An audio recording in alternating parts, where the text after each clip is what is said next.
We've got another 2-season coach coming up. He's in his first season as the head track and field coach here at Clarion University, and he is really excited that he doesn't have to be indoors to practice anymore this year. Jason Falvo.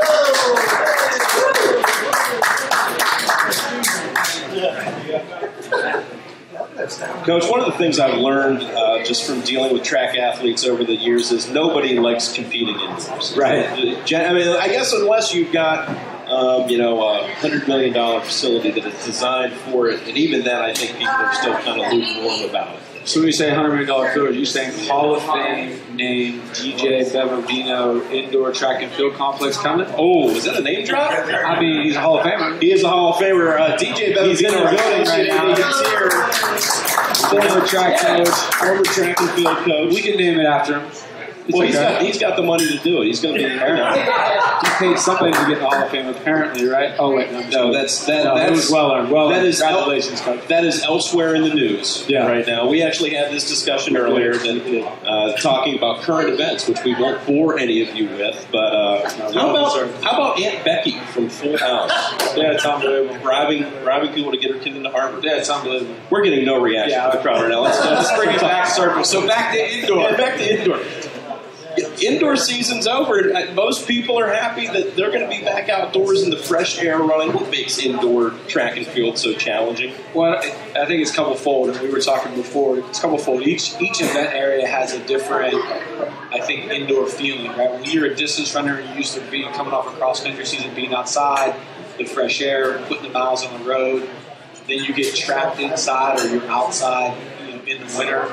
It kind of affects your mood. It's cold. It's grimy. You feel like you're trapped on a hamster wheel for the distance kid. And then when you get to the throwers, obviously, if you're a primary person, maybe a javelin throw or a disc throw, or truly a hammer, you can't really do those inside. You're doing the indoor weight toss. You're really restricted to do shot, but only with the weight toss. It kind of goes through. And then if you're a jumper, unless you have an indoor, being an indoor facility with some jumping pitch, you can't really jump the right way. You can't go outside and get on the runways. And the sprinters, just about the tighter turns, maybe the harder surface, depending on where you're at. Everybody likes fresh air. Everybody likes the sun. Everybody likes being outside and being more safe and getting in. So. One of the things I would think about sprints that would be difficult is that as a coach, if you're coaching somebody in, let's say, the 60 meters, there's only so many moving parts you can fix in a 60 meter. There's not a whole lot of room. There's not much more room in 100, but there's some stuff you can work on. But some of these other sprints you're talking about, well, today we're going to be on a 300-meter track. Tomorrow we're going to be on a 210-meter track. You don't have that consistency that you would get with an outdoor facility. How important is that consistency for people that are going to be runners? Well, indoor track is not necessarily across the state of Pennsylvania. It's been a primary sport. Just recently, it's become an event that you can go to the state championships and all those things. So a lot of kids that we get don't really put a whole lot of stock in indoor, or they're doing basketball, they're doing wrestling, they're doing some other sport in a physical way. They don't start running track until a week ago. They just go right outside. So there's a lot of uncomfortability in that. And then when you do add a 300-meter track that has a little bit tighter turns, or if you're in a different school that's a 236, or you're in another school that's a 200, it adds in a little bit different strategy, especially in the sprint, when you're dealing with those turns and how it affects your times and the conversions. And it just comes in to be not as simple as like, hey, we're going to go to the 400-meter track, we're going to go out to move safely. It just adds a little different uncomfortability, for sure. You talked about that transition where, like you said, high school athletes, they don't typically compete in indoor now. They're just getting out on the track last week. Track is a year-round sport as far as your conditioning and your preparation. And again, you don't necessarily see that in high school because maybe your guy is also an offensive lineman on a football team, or maybe your jumper plays on the women's basketball team, so she's working with them. In track and field, you've got to manage tempo and pace and the amount of effort these athletes put in because you don't want to get them, any sort of stress injury or any sort of injury over the course of a very long year. what's that challenge like when you're dealing with high school athletes that are making the transition to college that haven't done that? Sure. I mean, and especially at our level, Division II, we're able to have access to them, a couple weeks after they get here. In the fall, we'll begin our training cycle, our first training cycle for the fall. We'll spend 14, 15 weeks in that, run a meet in December, their first indoor meet. So their first collegiate experience is going to be, locked inside, something they may or not have done. And it's a progression, right? We start in September. Our main race, especially for us, we're peaking for outdoor, is going to be sometime in May.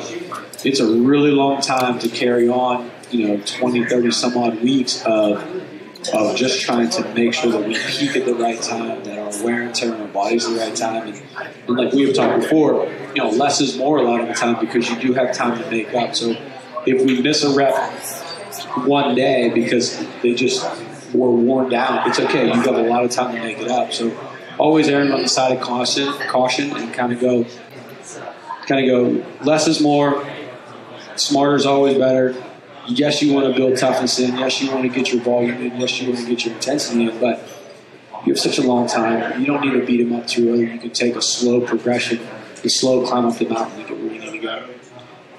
Your first year with the program, you've had to make a transition to these athletes. These athletes have had to make a transition to you. Sure. Now, what do you think that you've learned from them, and what do you think or what do you hope that they've picked up from you in these first 6 to 8 months on the job? Yeah, it's been great. I mean, and again, our seniors have gone through, I'm their third coach, and it's been a tough transition for them. The underclassmen that have been here, obviously I'm their second coach, and that, to me, is I want to build upon the legacy of what, Coach, make fun of Coach, but joke around with him, but he did a good job here for about 8-9 years. I want to build upon what he did. I want to build upon what Coach Ben did, and Coach Caulfield and Coach Moon, all the coaches before, and make sure that when I transition in, I understand the legacy of which I'm taking on. I'm not taking on a program that's in shambles. I'm not taking on a program that doesn't have anything.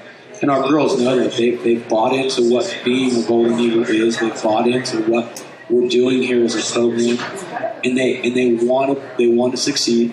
They want to put the work in. They like the organization, like we talked about. They like the organization. They want to be coached. So from my perspective, it was just getting a feel for kind of what they're used to, how hard I could push them, and really getting to know their personalities. And one of the things that we have done over the course of the semester is I'll have the girls do a personality test.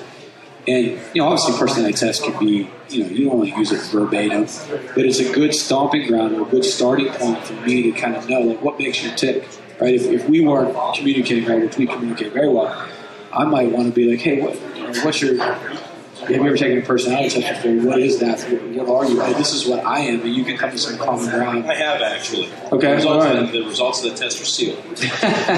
You'll need a court order to get them out. Yeah, right. So part of that is just getting to know each other, spending quality time together. The best thing. All the coaches will talk about their spring trips, and obviously Coach Greg was talking about his spring trip. Part of the bonus of going on those trips is just spending time with your athletes in a casual setting. Going to get dinner, you're in the clubhouse, they're putting around the green or whatever it is, and you just get to know them on a personal level. And for me, we've been able to spend so much time through the fall. Indoor has been, a little bit of a grind. Indoor always is.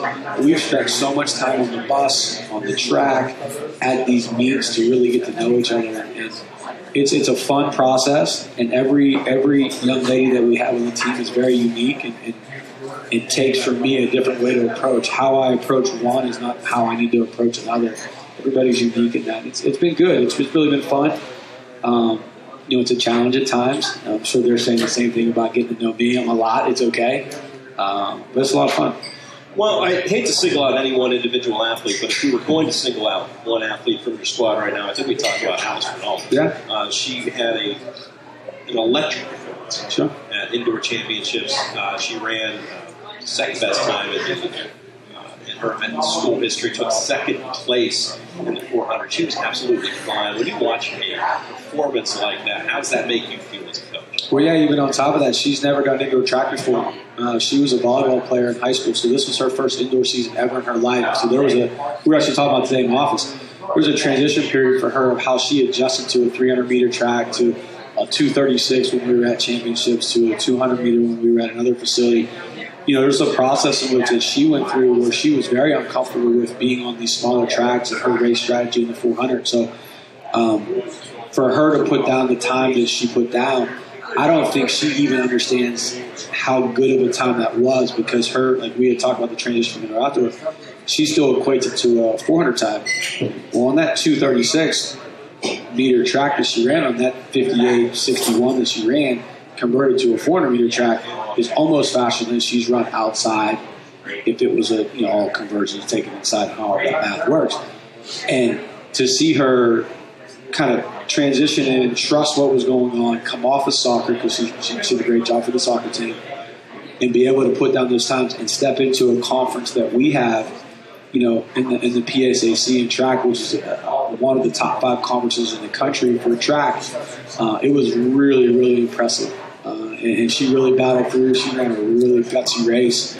And it was awesome. It was great. One of the great things about outdoor track is that it brings a lot more events into play. Yeah. You and I have talked about this. You get all these throwing events that you can't do indoors. They all come back into the fold, and that really activates some more scoring options for you. The big one that I can think of off the top of my head is Ashley McCluskey in the javelin, something where she was throwing the shot indoors, but now she's getting back to her core competency, throwing that javelin really far. Talk about just her maybe specifically, but in general, the strength of the throws program. Sure. I mean, you bring in javelin finally. You can't throw spears inside, right? So you bring in javelin. You bring back discus, which is a good event for us as well. You move into a true hammer toss instead of the weight toss. And shot's always there, and with Ashley primarily throwing shot inside, was just more so because we wanted her around the team. We wanted her to be involved in the indoor program. We needed to find an event, hey, throw shot, let's have some fun with it. But now we can bring her back to focus in on what she is really tuned in on, which is javelin. And, we have some high expectations for her. She had a really good freshman campaign. We really think she just missed out on doing some really great things last year in outdoor season. So we're really excited about that, and it just goes to getting into some more specialty events. Katie Brass will bring in disc, which we haven't been able to do. Gabby Lane will do jab as well. Tech will do jab as well, do jab as well.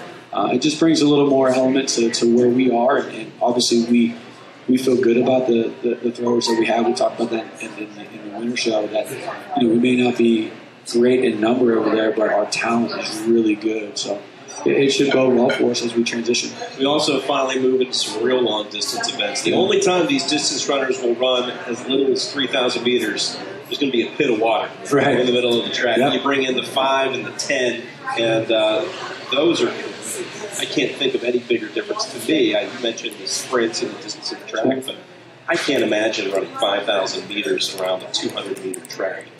Now you're getting those long distance events, 5 and the 10, outdoors, much more natural setting for your business. Yeah, we really were trying to be very cautious with the 5,000 inside, although it does happen a little bit, especially at the 300-meter tracks. The open 3K a little bit, but never the 10K. And it's like, I don't even know, it's like 60 million laps. It's way too many to count. Coach E can do that. He does a good job with that. But when you get to outside and you're on the 400-meter track, you bring in the 10K, you bring in the 5K. And the 5K sometimes could be more of a secondary event. For obviously 2 of our runners, Casey and Jordan, will be 10K primary, if you want to call that. 5K will be their secondary event, and then you do bring in the steeplechase, which I think for us is really going to be a strong event for us this year. We qualified 3 girls last year at the conference. We think we'll qualify 4 or 5 this year. We're transitioning one of our 800 runners over to steeple, coming off a really good cross-country season with TJ Canini, and we feel really good about where we're at with that.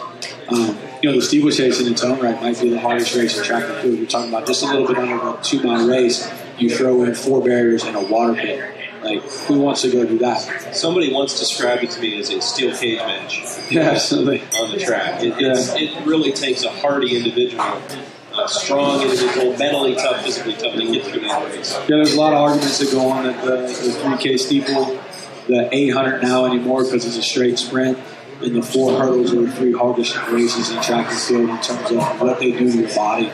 And that steeple's no joke. Our girls are tough, and I have a lot of respect for those who do it, for sure. Yeah, the 800, it's too long to have to sprint it the whole way, but it's also, like you said, it's just so long. So it really takes somebody that almost has to have a little bit of a screw loose. I'm serious. The people I knew that were successful 800 runners were all like a little bit different because you have to be, you have just enough space that there's a little bit of chess match and strategy to it, but not quite enough that you can't just have to go all out for the full 2 laps. Right, you can't make a mistake in 8. You just can't. If you get boxed in or you trip, there's not enough time to make up. You can get boxed in and trip in some of the other races, but in the 800 specifically, you don't have any time for air. Coach, you've got a big spring slate coming up. We'll be looking forward to seeing what your team does as they get outdoors. Thanks for joining us. I appreciate it. Thanks so much. Thank you. Jason Falvo, everybody.